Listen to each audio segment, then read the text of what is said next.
Boa noite a todos vocês. Parabéns, Igreja Batista de Cachoeirinha, 79 anos. Louvado seja Deus por sua vida. A igreja não é um prédio, a igreja não é estrutura física, isso tudo faz parte. A igreja são vocês. Vocês representam os 79 anos. Independente do tempo que você esteja aqui, você está aqui, desculpe, você representa a história dessa igreja. E é você hoje que merece os parabéns. Claro, toda a honra, toda a glória sejam dadas ao Senhor. Nós louvamos a Deus por sua vida. Para mim, de maneira especial, é um privilégio estar aqui com vocês hoje, nesse tempo tão importante. Aniversariar é sempre um tempo de reflexão, sempre um tempo de meditação. E o meu desejo é que eu seja um simples instrumento de Deus a falar aos seus corações, que a palavra de Deus fale a nós. O tema que nós temos para nossa reflexão é esse que está na sua tela, foi divulgado: relacionamentos redentores. Relacionamentos redentores. Esse tema é muito oportuno, é um tema que eu considero essencial para a reflexão da vida da Igreja de Cristo. É um tema muito importante para uma reflexão de aniversário a respeito da nossa missão como Igreja de Jesus. Foi muito oportuno quando o pastor Fernando propôs para mim esse tema, é um tema muito importante para mim, e o meu desejo é que não só hoje, amanhã pela manhã, nos 2 períodos que nós teremos, amanhã à noite, seja um tempo de extrema edificação e reflexão. Falar sobre relacionamentos redentores é um tanto um tema temático. Hoje, como vocês estão habituados, e nós estamos habituados lá em Tupã, não será uma série de mensagens expositiva, onde nós vamos abrir um texto da Bíblia e esmiuçá-lo. Esse tema propõe a nós uma reflexão mais sistemática das Escrituras. Nós vamos olhar para vários textos das Escrituras, pensar esse tema, a sua implicação para nós, obviamente baseando tudo isso na palavra de Deus. O meu desejo é que você se concentre nessa meditação, que você preste bastante atenção. Eu fico à disposição para qualquer dúvida, interação, que seja um tempo de muita edificação para nós. Antes de irmos de fato para a reflexão, eu quero orar com você mais uma vez, pedir que você abaixe sua cabeça, feche seus olhos. Nós vamos buscar a Deus em oração.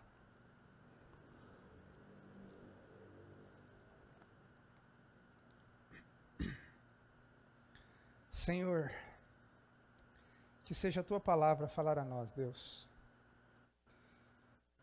Que o Senhor nos leve à reflexão precisa e profunda que só o Teu Espírito pode trazer a nós. Abra os nossos olhos, Senhor, para que possamos ver as maravilhas da Tua lei. Que o Teu nome seja exaltado nessa noite. Fala ao nosso coração, pois nós oramos, Senhor, em nome de Jesus. Amém. Amém. Amém. Imagine comigo que algo extraordinário venha acontecer aqui nos seus dias. Imagine comigo que em um desses cultos regulares de domingo, Deus opere um avivamento na vida da igreja. Imagine só que num culto como esse, talvez no culto de domingo à noite, 150 novas pessoas apareçam aqui na Igreja Batista de Cachoeirinha. 150 novas pessoas. Pessoas que nunca estiveram aqui. Elas apareceram aqui, de repente.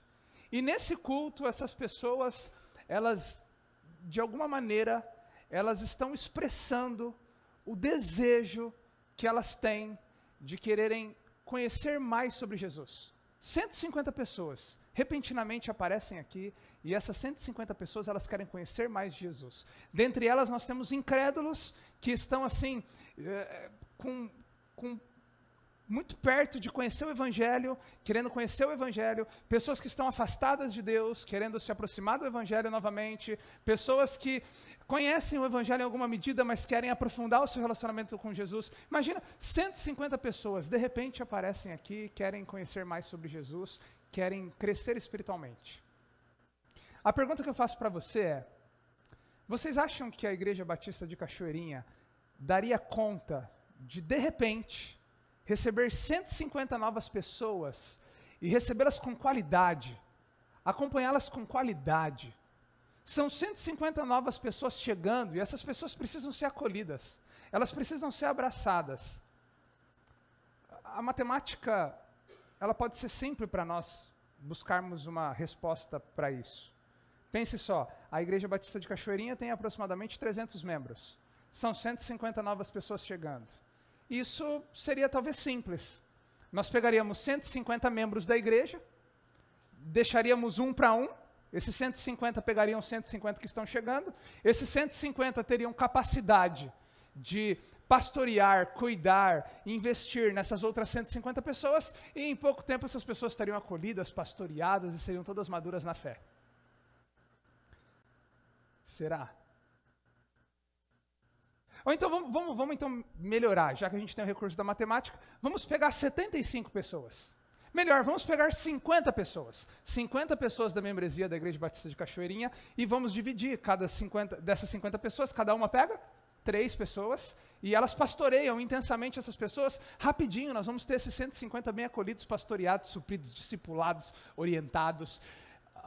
Eu não sei você, eu não conheço a Igreja Batista de Cachoeirinha, mas eu conheço a mentalidade da Igreja de Cristo que se espalha. Como pastor, eu tenho tido, nos últimos 10 anos, a oportunidade de pastorear a Igreja de Cristo e conhecer outras realidades através de outros pastores e oportunidades que tenho como essa. É triste dizer para você, talvez vocês sejam uma exceção, mas é triste dizer para você que, infelizmente, quando nós precisamos responder, a matemática é simples, mas a realidade ela não é tão simples. Nós vivemos num mundo onde é difícil essa conta. Se Deus promover um avivamento, como muitos de nós oramos por ele, nós como igreja talvez não daríamos conta de bate-pronto acolher esse avivamento, pastorear pessoas. E a reflexão que trago para você é a seguinte: por que nós não conseguiríamos fazer isso? Uma vez que essa é a agenda do reino de Deus, uma vez que o chamado de Jesus para nós é o de irmos e fazermos discípulos. Jesus nos chamou para isso. Essa é a essência da missão. Nós não deveríamos nos preocupar com outra coisa a não ser irmos e discipularmos pessoas, evangelizarmos pessoas, ajudarmos pessoas no seu crescimento espiritual, ajudarmos pessoas no seu processo de santificação. Esse é o grande chamado de Deus para todos os crentes. Isso deveria ser óbvio para nós, isso deveria ser fácil para nós. Como é que nós não conseguimos? A verdade é que nós temos nos preocupado com muita coisa, como Igreja de Jesus. Mas talvez não estejamos nos preocupando. E aqui, irmãos, eu peço a sua licença, eu não digo isso como uma reflexão, uma carta direta à Igreja Batista de Cachoeirinha. Eu trago a vocês uma reflexão que eu tenho feito como pastor em relação ao cenário evangélico que nós vivemos. Me entenda muito bem. Tem faltado à Igreja de Cristo pessoas capacitadas, aptas, dispostas, com uma agenda que de fato lida com a prioridade do reino de Deus, que é fazer discípulos. E é por uma reflexão como essa que nasce o nosso tema Relacionamentos Redentores. Se nós queremos ser uma igreja que lida de fato com a prioridade, a agenda do reino de Deus, que é o de buscar o crescimento de pessoas, nós precisamos pensar nesse tema Relacionamentos Redentores. Pensar em relacionamentos redentores é pensar nessa mentalidade de uma igreja que se envolve como um estilo de vida com a obra do reino de Deus, que é o de ir, pregar o evangelho, fazer discípulos, ensiná-los e conduzir todo aquele que se interessa por Jesus a crescimento espiritual. Essa responsabilidade é nossa como Igreja de Jesus e nós precisamos pensar sobre isso. A minha reflexão para você hoje, ela abrangerá 3 tópicos que vai aparecer na sua tela agora. Eu quero definir com você brevemente o que são relacionamentos redentores. Quero apresentar para você quais são os fundamentos de relacionamentos redentores na Bíblia. Eu quero apresentar para você versículos da palavra de Deus que embasam, junto aos seus princípios, a ideia de relacionamentos redentores, e depois eu quero apresentar para vocês alguns alvos desses relacionamentos redentores.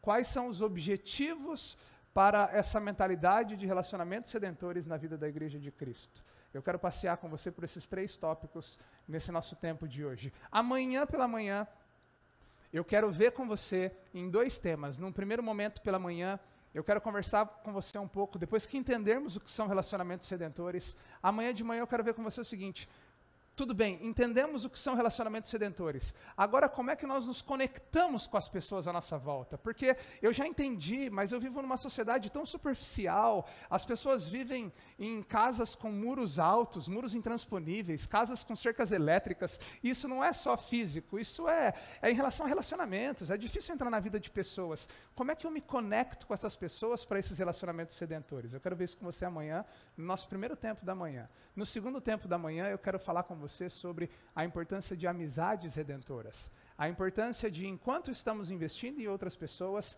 termos pessoas investindo na nossa própria vida. E à noite nós falaremos sobre a agenda redentora de Deus para o povo de Deus. Essa é a minha proposta para esses 2 dias de reflexão na palavra. Vamos lá. O que são relacionamentos redentores? O que são? Eu coloquei aí uma definição para você na tela, por favor. Relacionamentos redentores. Quando você pensar nisso, então, o que eu quero propor a você? É um estilo de vida intencional.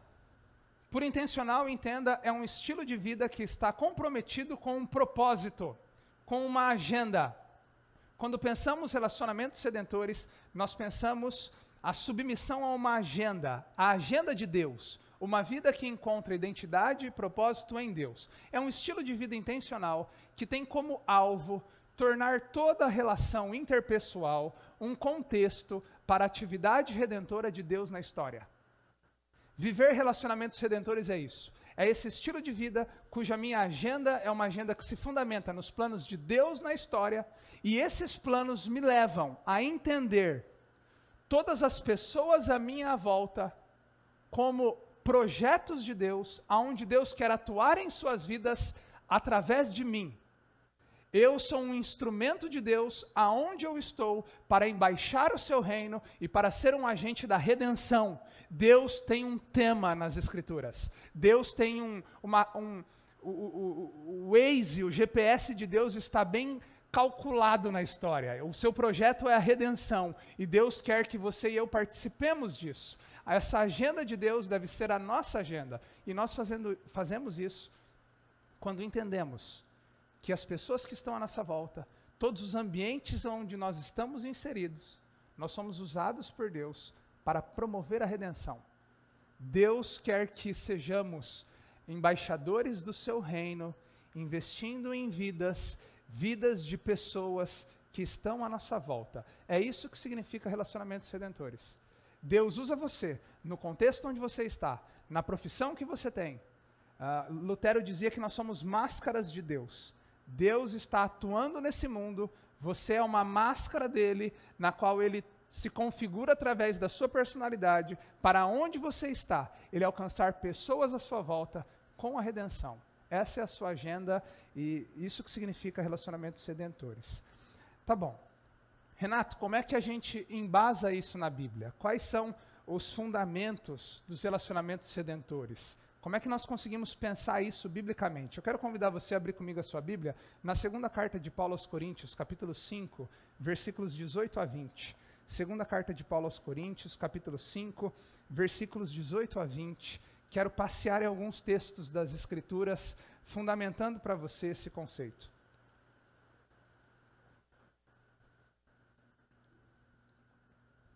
Segunda Coríntios, capítulo 5, versículos 18 a 20.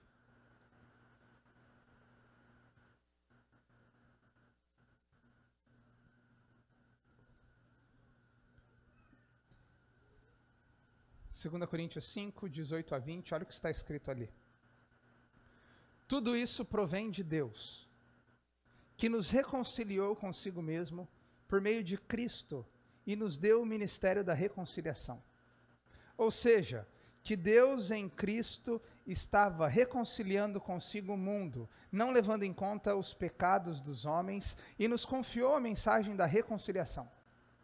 Portanto, somos embaixadores de Cristo, como se Deus estivesse fazendo o seu apelo por nosso intermédio. Por amor a Cristo lhe suplicamos, reconciliem-se com Deus. A segunda carta de Paulo aos Coríntios é uma carta de defesa do seu ministério. Paulo está sendo atacado por alguns falsos profetas que estão no meio da igreja de Corinto, e Paulo está defendendo o seu ministério. A segunda carta aos Coríntios é uma carta de defesa. Nessa defesa que Paulo faz do seu ministério apostólico, ele nos apresenta, especificamente nesse texto que estamos lendo, qual é a base do seu ministério. Qual é a pauta que define a sua agenda. Há uma implicação direta aqui, à missão que todos nós temos em Cristo Jesus. A agenda de um discípulo genuíno de Cristo Jesus. O que Paulo está dizendo aqui, a partir do versículo 18 do capítulo 5, esse tudo isso provém de Deus, é uma referência aos versículos anteriores, 16 e 17, que você conhece muito bem. É aquele que está em Cristo, é uma nova criatura, as coisas velhas já passaram e tudo se fez novo. O que Paulo está dizendo, parafraseando, é, quando estamos em Cristo Jesus, temos os nossos olhos abertos para uma nova realidade de vida. O versículo 16 diz que nós já não enxergamos a Cristo e o seu projeto como enxergávamos antes. Agora nós enxergamos a vida numa perspectiva diferente. Nós temos os nossos olhos abertos para essa nova criação que diz respeito à redenção que Cristo está operando. Nós conhecemos o Evangelho, Deus abriu os nossos olhos, tudo isso provém de Deus. E Paulo está nos ensinando aqui qual é o grande projeto de Deus na história. Deus está atuando na história, a história está sendo contada com uma pauta que é definida por Deus. Deus está operando um projeto de redenção na história, e Ele abriu os nossos olhos para essa realidade, de maneira que agora nós entendemos que a atuação de Deus na história é reconciliar todas as coisas com Cristo. Deus está operando na história, de maneira que a história só faz sentido se nós conduzirmos todos aqueles que estão à nossa volta e a nossa própria história em Cristo Jesus. Deus está reconciliando o mundo, Deus está oferecendo ao homem, e essa é a agenda do reino, a redenção. E nós devemos fazer parte disso. Nós devemos ser para esse mundo, e é assim que Paulo se coloca, como um grande apelo de Deus. Nós somos o grande apelo de Deus para o mundo onde nós estamos, dizendo: reconciliem-se com Deus.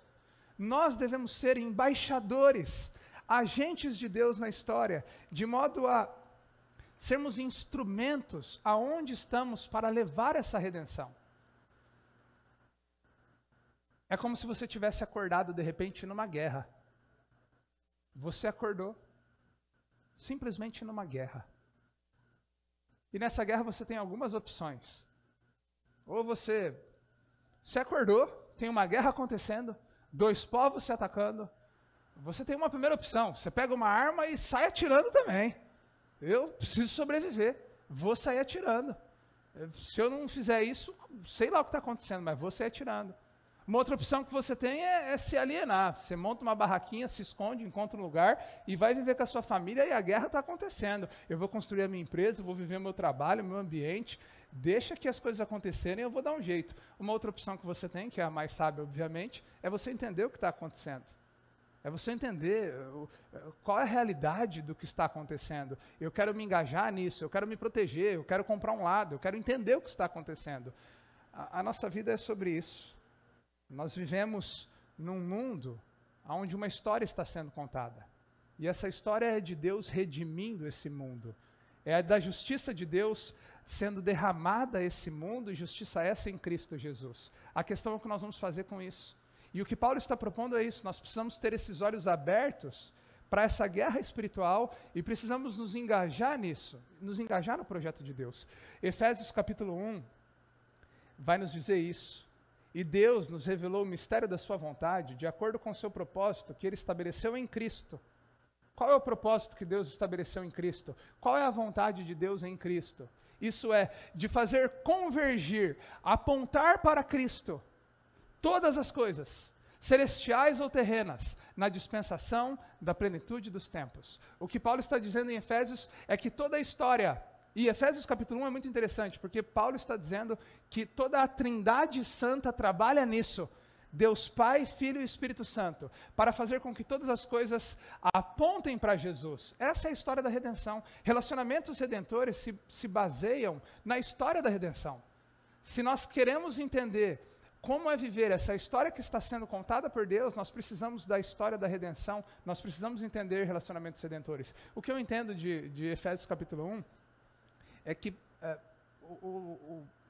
o apóstolo Paulo está dizendo que é como se a vida que nós vivemos, o mundo, é um diálogo entre o pai e o filho.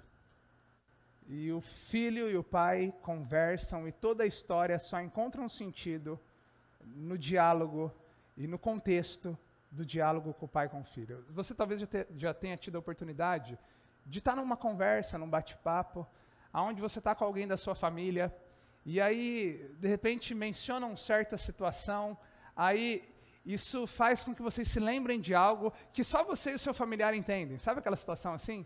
Aí você olha para o seu familiar, ninguém está entendendo o que está acontecendo, aquela piada interna. Aí você dá aquela piscadinha para o seu familiar, vocês dão aquela risadinha juntos, que só fazem sentido para vocês. O que Paulo está dizendo aqui em Efésios capítulo 1, o que Paulo está dizendo em 2 Coríntios, é isso. A história desse mundo é um diálogo entre o pai e o filho de redenção. E se você não conhece o contexto do pai e do filho, se você não conhece a interação que existe entre eles, não vai fazer muito sentido para você. A piada interna não vai fazer sentido, é só uma referência à ilustração. O mundo em que nós vivemos, uma história está sendo contada. Essa história é a história da redenção. Falar sobre relacionamentos redentores, a base de relacionamentos redentores é entendermos essa história que está sendo contada. Eu gosto muito de uma frase do Paul Tripp. Vocês costumam ler o que está escrito ali? Vocês podem ler para mim o que está escrito ali? Olha essa frase que legal. Eu vou contar até 3, aí você lê, tá bom? Para você me ajudar aqui. 1, 2, 3. Sua vida...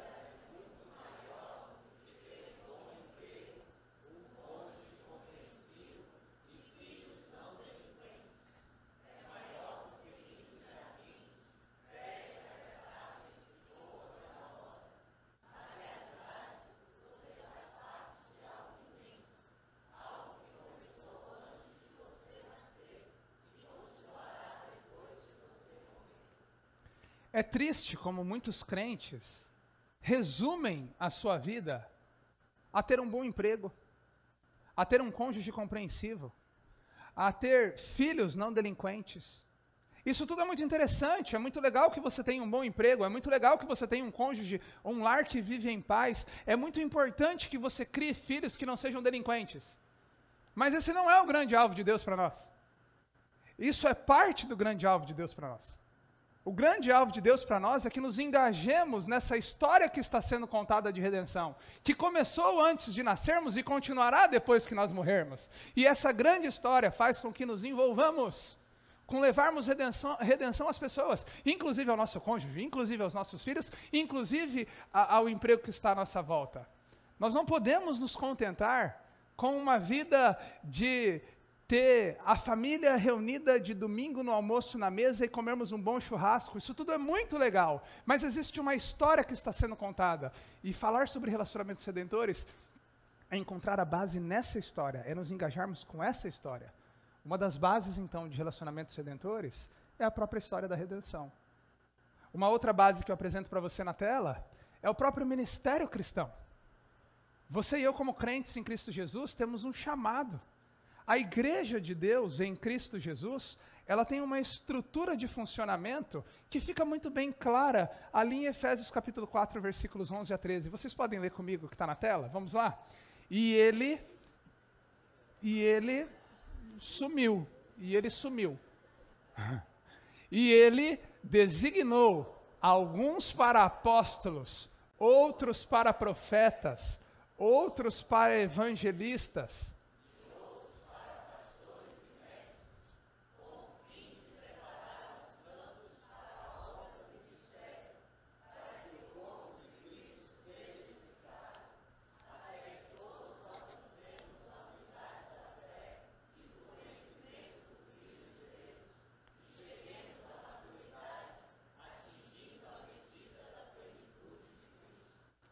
Eu vou ilustrar para você o que está acontecendo aqui.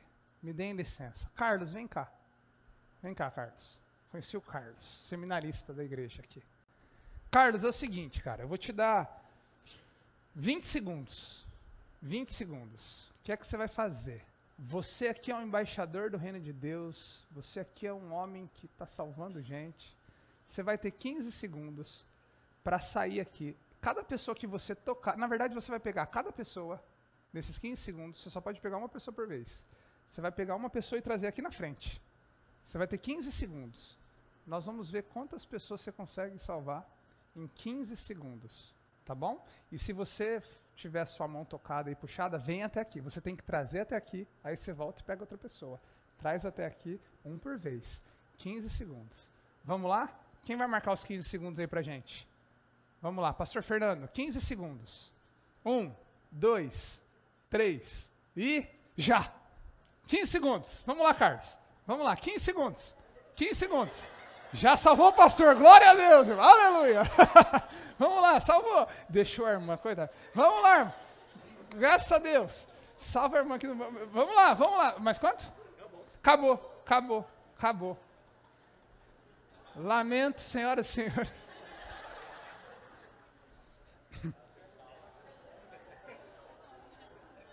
Legal. Céu, lindo céu. Ok, 2, 4, 5. Muito bom. Bom trabalho, Carlos. A cada 3 segundos você salvou uma pessoa. Pode todo mundo sentar. Carlos, fica aqui. Obrigado, gente, pela participação de vocês. Sinto informar-lhes, mas isso aqui é só uma ilustração. Vocês que não aceitam Jesus, não, vocês vão ver. Vamos lá. Agora é o seguinte, Carlos. Mais 15 segundos. Cada pessoa que o Carlos trouxer aqui na frente pode voltar e pegar mais pessoas. E aí você vai fazer igual o Carlos. Você vai pegar e aí vocês vão todo mundo aqui se salvar. Vamos salvar, mas tem que ser rápido. 15 segundos. Pastor Fernando, 1, 2. Vocês entenderam o que tem que fazer? 1, 2, 3 e já! Vamos lá! Não, você tem que ser salvo primeiro mesmo. Vamos lá. Salva lá o outro agora. Vamos lá, deixa aí a bagunça. Aqui virou a salvação universal. Todo mundo vai salvar. Pega a criança no colo. Vamos lá, gente. 15 segundos. Vamos lá. Tá tudo certo. Já sumiu até o relógio. O relógio foi salvo. Cadê os 15 segundos, pastor Fernando? Já deu 15 segundos? 15 segundos. Deu! Arrebatamento do relógio. Vem cá, todo mundo. Coloca aí um tempo extra, prorrogação. Olha lá. Tá vendo? Pronto. A pessoa caiu aqui. Carlos, conta quantas pessoas nós temos aqui. Vamos lá.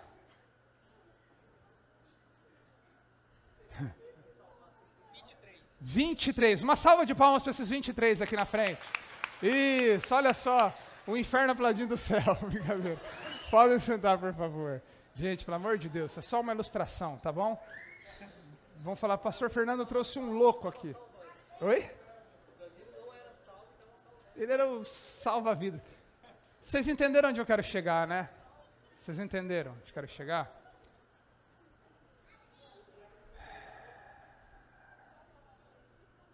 O texto de Efésios capítulo 4, na teoria, é muito claro. Mas na prática, ele não é tão claro assim. Porque o que a Bíblia está nos ensinando em Efésios, capítulo 4, é que Deus dá dons à igreja, Deus estabelece uma liderança na igreja, e o papel dessa liderança é fazer a obra do ministério sozinha. Amém? Não. Amém não. Fala, está amarrado. Amém não. Não é amém. Deus designou apóstolos, profetas, evangelistas, pastores e mestres com o fim de preparar quem?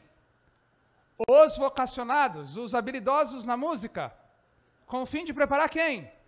Os santos. Quem são os santos? Todos os crentes em Cristo Jesus. Para quê? Para a obra do ministério. Ministério da redenção que Deus está atuando na história. A obra do ministério, ela não deve funcionar como se Carlos representasse a liderança da igreja, os pastores e missionários, e só eles vão, só eles atuam, só eles promovem a reconciliação. E é assim muitas vezes que nós vemos o pastor, os líderes, o que tem mais habilidade de falar, o que tem mais habilidade com o microfone, fazendo a obra do ministério, enquanto muitos crentes estão envolvidos com a estrutura da igreja e não são frutíferos no reino. Mas não é isso que a palavra de Deus diz para nós. A palavra de Deus diz para nós que todos os crentes em Cristo Jesus devem se engajar com a obra do reino. Todos os crentes. Não é uma questão de vocação, de dom espiritual. Não é uma questão de aptidão. É uma questão de disposição e chamado. Você e eu fomos chamados para levarmos redenção em todos os ambientes onde estamos inseridos. Você e eu fomos convocados, intimados para relacionamentos redentores. É isso que diz Efésios capítulo 4, versículos 11 a 13. Isso significa, 1 de Pedro capítulo 2, 9, nós não temos na tela, o que é o sacerdócio universal de todos os santos. Nós não somos, como pastores, sacerdotes da igreja, enquanto vocês são meros mortais. Todos nós somos sacerdotes, todos nós temos o mesmo acesso a Deus se estamos em Cristo Jesus, todos nós temos a responsabilidade de conduzirmos pessoas nesse processo de redenção. Obviamente, pastores têm o seu chamado, pastores têm a sua atuação específica, têm a sua função, missionários têm a sua função, mas todos nós somos chamados a nos engajar com essa causa. Todos nós somos sacerdotes, todos nós temos Cristo rasgando o véu, quebrando a barreira da inimizade e nos proporcionando acesso a Deus e responsabilidade de levarmos esse reino a todas as pessoas. Aqui se fundamenta relacionamentos redentores. Relacionamentos redentores, uma última base dentro desse segundo ponto que eu aponto para você, não se perca na linha de raciocínio. O que são relacionamentos redentores, eu defini para você, estou apresentando para você as bases. A história da redenção, o ministério cristão e o chamado à santificação, é um terceiro pilar. O que diz Efésios capítulo 5, versículo 18? Não se embriaguem com vinho, que leva à libertinagem, mas encham-se com o Espírito Santo de Deus, com o Espírito de Deus. O que diz Colossenses 3,16? É um texto paralelo. Que habite ricamente em vós a palavra de Cristo. Ambos os textos estão no contexto, vocês são uma igreja de aconselhamento bíblico. Ambos os textos estão no contexto do despir-se, renovar e revestir. Do processo de santificação. Buscar a santificação é se despir do velho homem que se corrompe com desejos enganosos, é renovar o modo de pensar, os ensinos de Cristo, a palavra de Deus, a transformação da mente, e então se revestir do novo. Nesse contexto, Paulo diz que nós devemos viver uma vida submissa ao Espírito, que nós devemos ter a palavra de Deus paralelamente, seriam termos similares, o Espírito Santo habitando em nós, a palavra de Cristo habitando em nós, atuando em nós. Isso é santificação. Mas é interessante que Paulo, quando fala de santificação, ele não fala só da santificação como um aspecto interno e pessoal. Porque muitas vezes eu vejo crente avaliando santificação num aspecto interno e pessoal. Você costuma perguntar para um crente assim, e aí, você está bem com Deus? E a primeira coisa que ele pensa assim no exercício invisível dele é, eu estou orando, eu estou lendo a Bíblia, eu não estou falando palavrão, eu estou cuidando dos meus olhos, da minha mente. Percebe que o exercício é só vertical, eu e Deus? Eu estou fazendo isso, eu estou cuidando das minhas disciplinas espirituais. Eu acho que eu estou bem, Estou bem com Deus. Você fez a minha pergunta, eu estou respondendo. Estou bem com Deus. Obrigado pela sua pergunta, eu estou bem com Deus. Mas, quando a Bíblia fala sobre santificação, ela fala muito mais do que um aspecto interno e de um relacionamento somente vertical com Deus. Todas as vezes que a Bíblia fala sobre santificação, há um chamado, há uma avaliação horizontal da minha espiritualidade, em como eu me relaciono com o outro. Estar bem com Deus não é só estar com a vida devocional em dia, com a oração em dia, com a leitura da Bíblia em dia, não é só estar com lábios que edificam, isso tudo também significa santificação, mas na Bíblia, a santificação tem implicação direta em como Deus usa você na vida do outro, em como Deus usa você para impactar o outro, não só em como Deus atua em você, mas como Deus atua através de você. É por isso que a continuidade, tanto do não se embriaguem com vinho que leva à libertinagem, quanto do habite ricamente a palavra de Cristo ensinem e aconselhem-se uns aos outros. Cantem entre vocês.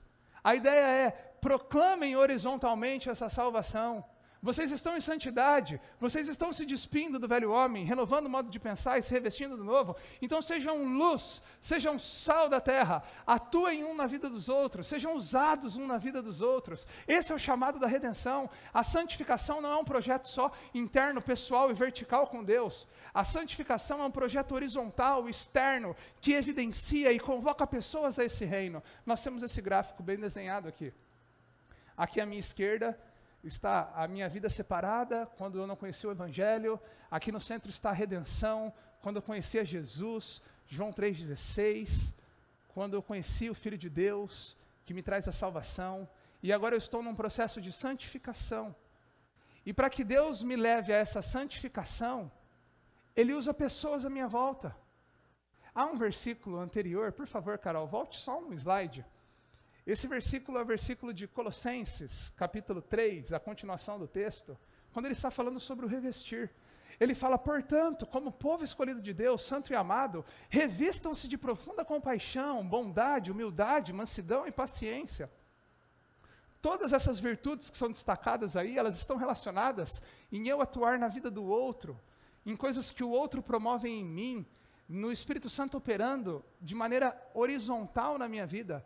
Relacionamentos redentores significam um chamado à santificação horizontal, a eu me envolver com gente.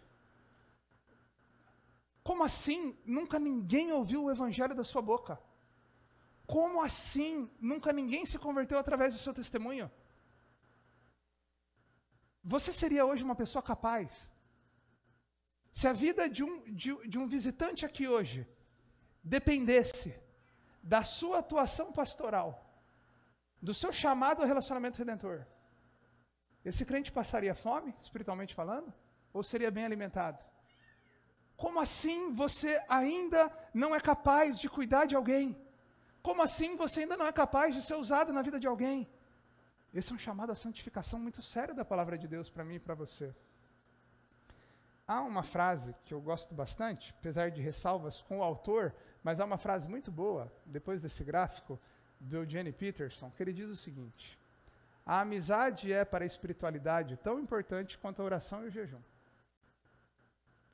Você estar nesse ambiente de lapidação, amizade aqui no sentido de ferro que afia ferro, crescimento espiritual, santidade horizontal. Deus estar me usando na vida de alguém, alguém estar sendo usado na minha vida, é tão importante para a nossa vida quanto o jejum e a oração. Isso é muito importante para nós. Então, estão estabelecidas aqui as bases de relacionamentos redentores. Eu estou sendo claro, gente? Tá facilitando para vocês? Estão entendendo o que são relacionamentos redentores? Como é que a gente encontra isso nas Escrituras? Como isso é gritante, é um chamado, uma convocação para todos nós? Ok, eu quero então investir os últimos 15 minutos da nossa reflexão mostrando para você quais são os alvos. De maneira prática, aqui Deus me chama, quais são coisas que eu preciso prestar atenção no levar a redenção para uma outra pessoa. Eu quero fazer isso com você, olhando para esses 4 tópicos, 4 princípios que nos auxiliam a entender a cosmovisão redentiva ou redentora. Quando nós falamos sobre redenção, nós falamos sobre o grande tema das Escrituras. Esse é o grande tema das Escrituras. A redenção. A Bíblia é um livro que conta a história do descendente da serpente, do descendente da mulher, desculpe, que esmagaria a cabeça da serpente, Gênesis 3,15, o que nós conhecemos como proto-evangelho. A Bíblia é um livro que aponta para essa redenção que há em Cristo Jesus. Quando nós falamos então sobre a redenção, nós precisamos entender, se são relacionamentos redentores, eles precisam seguir a pauta da redenção. Quando nós pensamos a redenção nas Escrituras, esse grande projeto de Deus, a cosmovisão cristã nos vem à mente. O que é uma cosmovisão? É uma visão de mundo. O cristianismo, ele nos proporciona uma lente que faz com que nós enxerguemos todo mundo à nossa volta. Falar sobre cosmovisão é falar sobre por que as coisas são do jeito que são. Como as coisas deveriam ser. E como é que nós propomos resposta para isso. Como as coisas são do jeito que são. Como elas deveriam ser, qual é o ideal. E como é que a gente conserta tudo isso. O projeto de redenção, ele visa responder isso. E eu quero rapidamente passear com você por esses 4 tópicos, tirando lições nessa grande história que nos apontam para a redenção. Isso é consenso entre a maioria dos teólogos. Se nós precisarmos pensar a cosmovisão cristã, nós temos 4 pilares que são fundamentais nisso.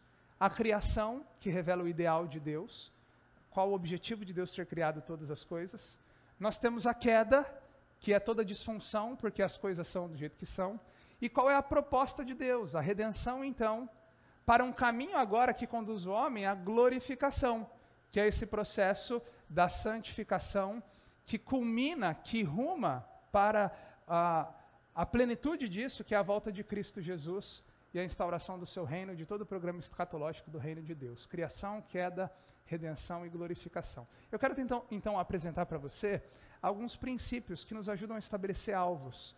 Tá bom, como é que eu tenho que olhar para essas relações redentoras? A que Deus me chama nessas relações? Qual tem que ser o meu olhar? Pensando sobre o ideal de Deus, que é a criação, qual é o grande objetivo de Deus para toda a criação? Eu diria que um alvo de relacionamentos redentores é a capacitação para ouvir a voz de Deus. O que quero dizer com isso? Quando eu estou num relacionamento redentor, o chamado de Deus para a minha vida, o que Deus quer que eu faça nessas amizades redentoras, no meu trabalho, nos desafios que eu tenho, é ser um instrumento de Deus para que as pessoas que estão à minha volta sejam capazes de ouvir a voz de Deus. Esse é o meu compromisso. O meu compromisso num aconselhamento bíblico, o meu compromisso numa amizade intencional, o meu compromisso num ambiente de trabalho onde eu quero evangelizá-lo, onde eu quero apontá-lo para Jesus, é fazer com que essas pessoas conheçam e para elas seja nítida a voz de Deus. E eu me baseio em Gênesis capítulo 1, versículo 26 a 28. Vocês querem abrir ali, por favor? Gênesis 1, 26 a 28. Eu não pus esse texto na tela. Gênesis 1, 26 a 28, famoso texto da Imago Dei, do homem sendo criado à imagem e semelhança de Deus.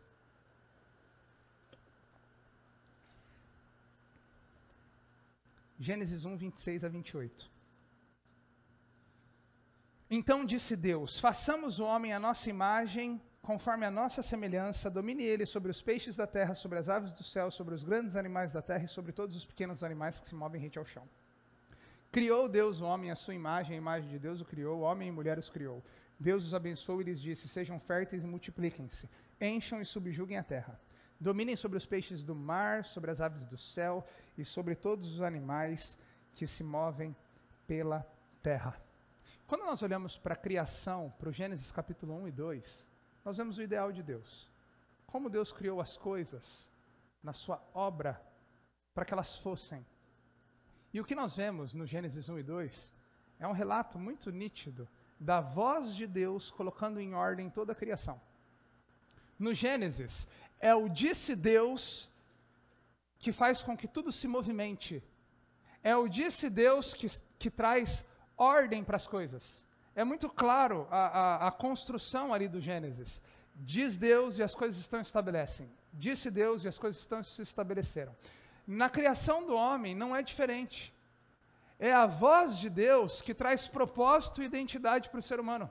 É a voz de Deus que determina qual é a razão de homem e mulher existirem. É a voz de Deus que determina homem e mulher no cenário da criação são receptores de revelação. Homem e mulher no quadro do Gênesis não são seres que carregam a verdade dentro de si. Homem e mulher não são seres independentes, autônomos. No Gênesis, homem e mulher, a humanidade foi criada para se submeter à voz de Deus. É a voz de Deus que traz razão, propósito para nós. Nós somos criados à imagem dele. Deus nos revelou o seu próprio caráter. Nós carregamos as digitais do próprio Deus na nossa essência. E é a voz de Deus que põe em ordem toda a criação. Por que somos a imagem e semelhança de Deus? Porque o nosso propósito está na voz de Deus.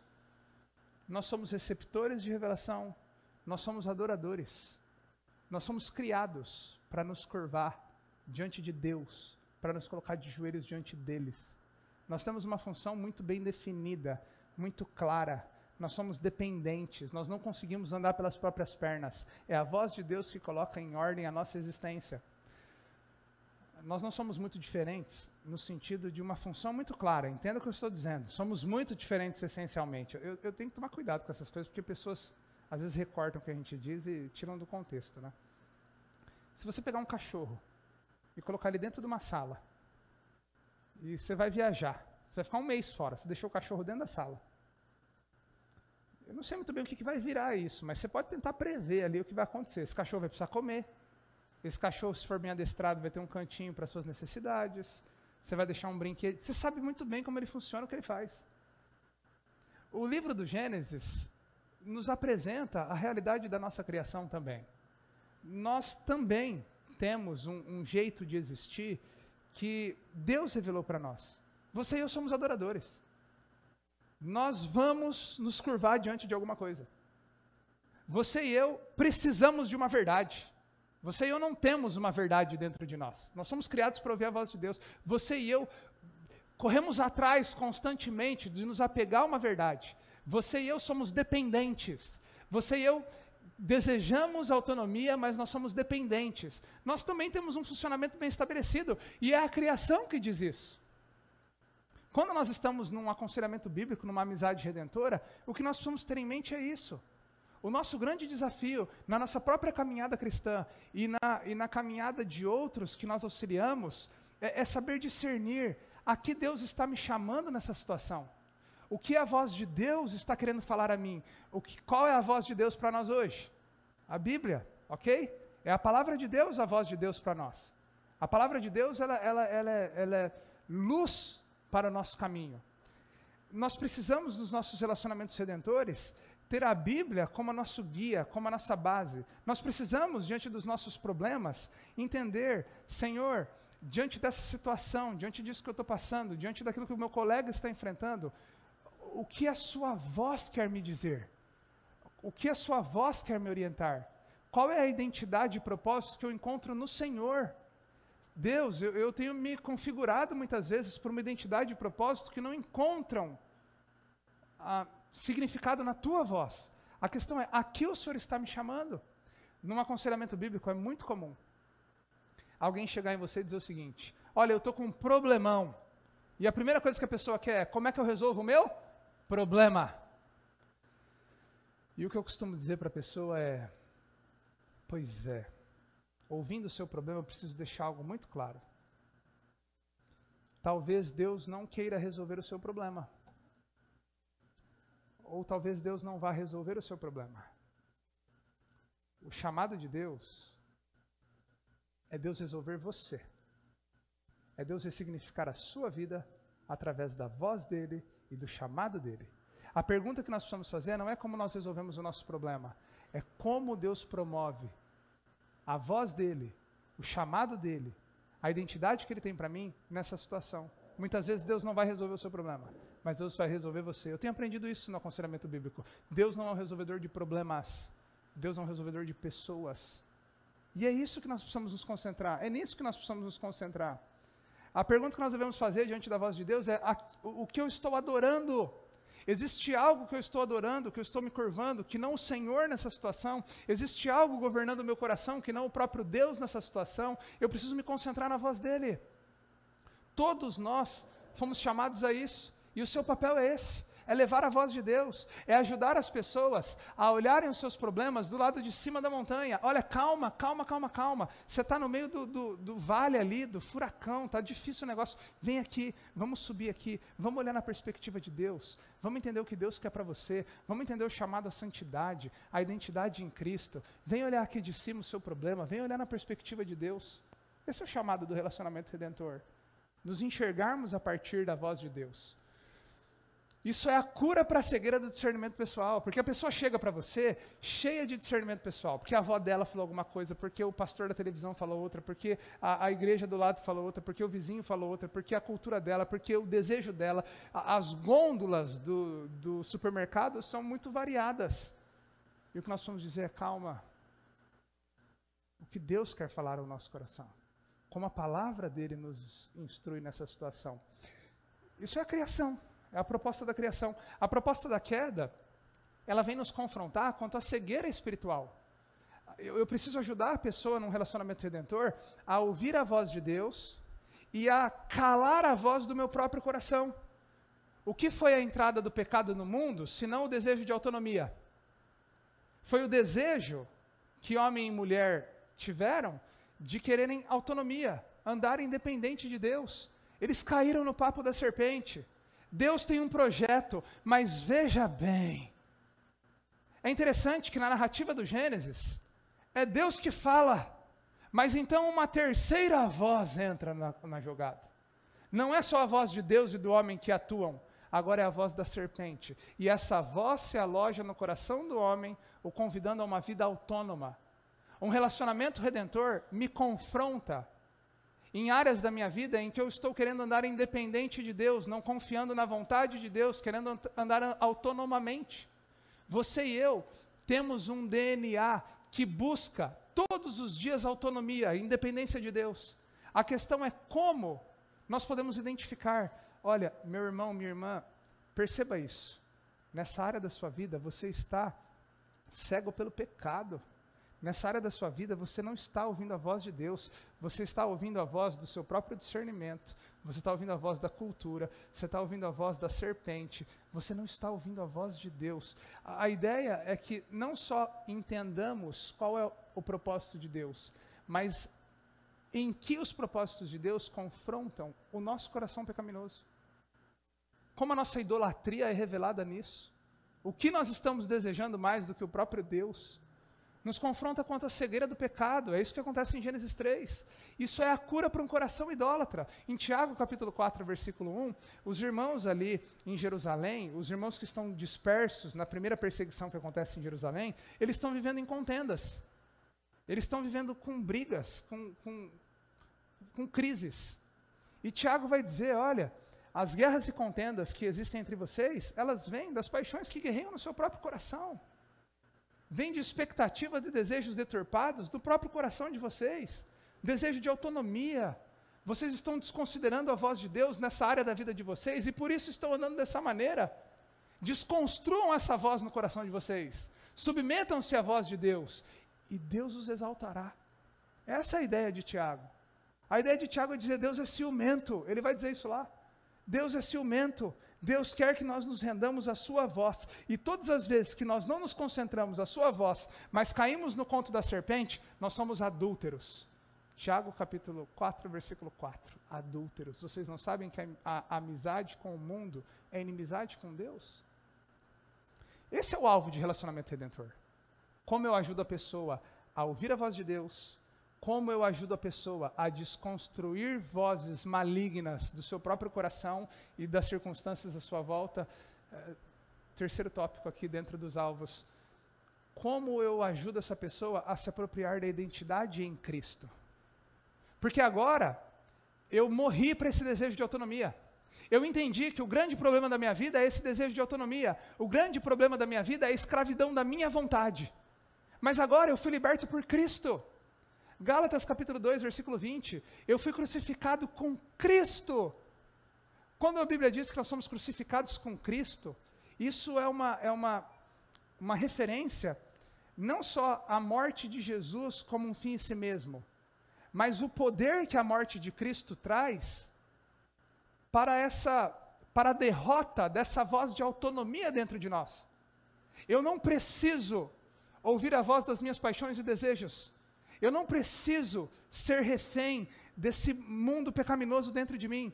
Eu posso agora fazer isso morrer em Cristo Jesus. Eu tenho poder em Cristo Jesus para calar a voz do meu próprio coração e para ser o que Deus quer de mim. Nós vivemos num mundo onde liberdade é você poder fazer o que você quiser. Mas ninguém é livre. No mundo em que nós vivemos, todos nós somos reféns dos nossos desejos pecaminosos, das nossas paixões mundanas. Nós somos reféns dessa adoração que foge de Deus, dessa dependência de um namoro, de um filho, de uma situação, de um emprego, de um dinheiro. Você e eu somos escravos dos nossos prazeres. Não há liberdade nisso. Uma pessoa sem Cristo não pode fazer outra coisa senão viver para si mesma. Mas o que Cristo vem fazer naquela cruz é nos livrar dessa voz de autonomia e dizer: você pode renunciar o desejo de autonomia que você tem no seu casamento para você viver hoje para a glória de Deus. Isso é liberdade. Liberdade é a capacidade que eu tenho de dizer não para o pecado e dizer sim para Cristo, porque só Cristo e o Espírito Santo de Deus que habita no meu coração me capacita para isso. É a proposta de uma novidade de vida. Eu sei que você quer muito isso. Mas Cristo te capacita a ser diferente. A graça te capacita a renunciar à impiedade e justiça e viver de maneira sensata, justa e honrosa na era presente. É possível você dizer não para o pecado se você olhar para Jesus, se você olhar para o seu amor constrangedor, o amor que te chama a viver agora para a glória dele. É sobre isso. Nós precisamos levar as pessoas a esse evangelho. Uma boa ilustração para isso é a ideia do perdão na Bíblia. Como vocês com certeza conhecem muito bem. Como é que eu perdoo alguém que não merece o meu perdão? Eu me lembro da redenção. A redenção e o perdão que eu recebi de Cristo são fonte suficiente para que eu possa transbordar na vida de uma outra pessoa. O amor de Deus que perdoa e que atua na vida do outro não é uma virtude do amado, mas é uma virtude daquele que ama. Porque eu me encontrei com Jesus, eu tenho uma fonte inesgotável de misericórdia e graça que me alcançaram e eu posso retribuir ao outro. Talvez você não mereça o meu perdão, talvez eu não mereça o seu perdão, mas eu tenho em mim uma fonte redentora de graça que me possibilita perdoar você. As nossas relações não precisam ser relações de interesse, podem ser relações baseadas na graça de Deus em Cristo Jesus. Isso é redenção. Por fim, num relacionamento redentor, nós convidamos a pessoa a perseverar nos desafios estabelecidos. Existe uma diferença muito grande entre discernir o erro e mudar. Muitos crentes param em discernir o erro. Muitos crentes se contentam no fato de reconhecerem o seu pecado. Olha, eu sou isso, mas eu reconheço isso, eu peço perdão todo dia, tal. Mas você vive diferente? Veja bem, eu reconheço. Isso não é a mudança. Isso é parte da mudança. Reconhecer o erro é algo importante no processo de mudança, mas não é a mudança. E os relacionamentos redentores, eles me chamam a esse entendimento. O grande alvo de Deus para a vida presente é a transformação de vida.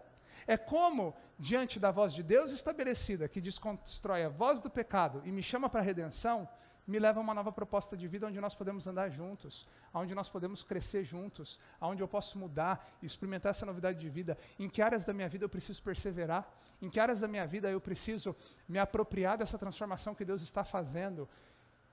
Isso são relacionamentos redentores à luz da grande ótica da redenção. A que Deus me chama, por que eu não consigo fazer? Qual é a proposta de Deus para isso em Cristo Jesus? E qual é o chamado à perpetuação disso pela santidade? Só para eu encerrar, 3 breves lembretes para você. Deus tem um alvo mais elevado para as nossas vidas e relacionamentos do que a nossa felicidade pessoal. Você e eu não vivemos para a nossa felicidade pessoal.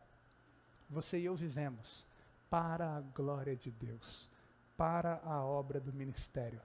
Você e eu vivemos para que esse Deus seja engrandecido em nós, para que o seu nome seja exaltado em nós, para que a sua obra seja vista em nós. E, obviamente, como consequência disso, nós desfrutaremos de muita felicidade, porque a vontade de Deus é boa, perfeita e agradável. Deus quer que os nossos relacionamentos sejam um contexto para as mudanças que Ele opera em nós e através de nós. Deus não colocou as pessoas que estão à sua volta por acaso. Deus quer usar você. Precisamos construir relacionamentos que encorajem essa mudança. Esse é o grande projeto que Deus estabeleceu para cada um de nós. Para encerrar, eu me lembro quando eu estava começando no ministério, eu tinha muita crise assim sobre instruir pessoas a se engajar no reino. Uma pessoa chegava em mim e falava assim: pastor, eu quero servir. Aí eu falava, o que você faz? Eu canto. Ótimo. Ufa, tá em lugar no louvor lá. Eu gosto de ensinar. Não, então temos uma classe, um processo para você ensinar. Não, pastor, eu não sei fazer nada, eu gosto de servir. Não, então tem banco para carregar. Tá? E quando os ministérios já estavam lotados, ou a pessoa não tinha muito mais coisa para oferecer, eu ficava assim, meu Deus, e agora? O que eu vou fazer com essa pessoa? Ela quer servir, mas não está servindo muito. O que eu faço? Quando eu entendi, de fato, o que era a obra do ministério, o meu jeito de olhar o funcionamento da igreja mudou. E eu comecei a entender que a obra era infinita. Na verdade, eu comecei a ver que o trabalho era uma demanda infinita. Quando chega alguém em mim hoje e fala assim, eu quero servir, eu digo assim, vem cá, tá vendo aquela irmã ali? Aquela irmã está passando uma luta muito difícil na vida dela. Quero encorajar você a se aproximar dela, começar a orar por ela, começar a chegar mais cedo, cumprimentá-la. Pega o WhatsApp dela, manda mensagem, começa a se envolver com a vida daquela irmã. Você vai me ajudar no pastoreio dela. Aquela irmã precisa de crescimento espiritual e Deus chamou você para me ajudar. Vamos me ajudar? Você quer mais serviço? A igreja de Tupã tem 700 membros. Você quer mais? Tá. Tá vendo aquele moço? Então, tem um contexto aqui e tal. Não posso te dar detalhes, mas quem sabe ele não se abre com você. Vai lá, começa a orar por ele e tal. Você quer mais serviço? Tem mais. Tá. Vem o outro. Ah, tem serviço para todo mundo. Ih, tem para todo mundo. Sabe aquele bairro? Tá precisando, sabe o seu trabalho? Deus tem tanto serviço para você ali. Estão entendendo a ideia de relacionamentos redentores? É claro que nós temos dons e talentos, nós temos a música, nós temos tudo isso, mas até esses ministérios precisam nos apontar para relacionamentos redentores. Nós precisamos criar um ambiente para isso. Meu desejo e a minha oração, nesse tempo que eu explodi, de 45 minutos, falei 55, passei 10 minutos. É o de que Deus fale ao seu coração. E o meu desejo é que hoje você tenha sido alertado, exortado, reafirmado, se lembrado desse grande projeto de Deus chamado Relacionamentos Redentores. Eu espero você amanhã para a gente continuar esse tempo. Antes eu quero orar com você mais uma vez, para a glória de Deus. Senhor, obrigado pela Tua palavra, obrigado pelos Teus desígnios e propósitos. Obrigado, Senhor, porque o Senhor fala ao nosso coração. Senhor, nós somos desafiados pela Tua palavra a nos lembrarmos do Teu grande alvo para nós. Fomos desafiados hoje a refletirmos sobre a obra da redenção e como nos engajamos nessa história. Senhor, nós não queremos, Senhor, que nós vivamos uma vida jogada no lixo. Nós não queremos uma vida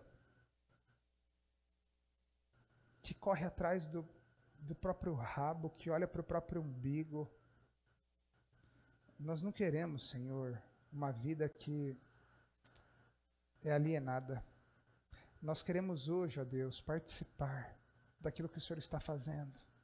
Nós queremos hoje ouvir a Sua voz e confrontar as vozes que guerreiam em nosso coração. Nós queremos hoje nos render aos pés de Jesus e nos apropriarmos da caminhada que o Senhor tem para nós. Capacita-nos, ó Deus, instrua-nos, Senhor,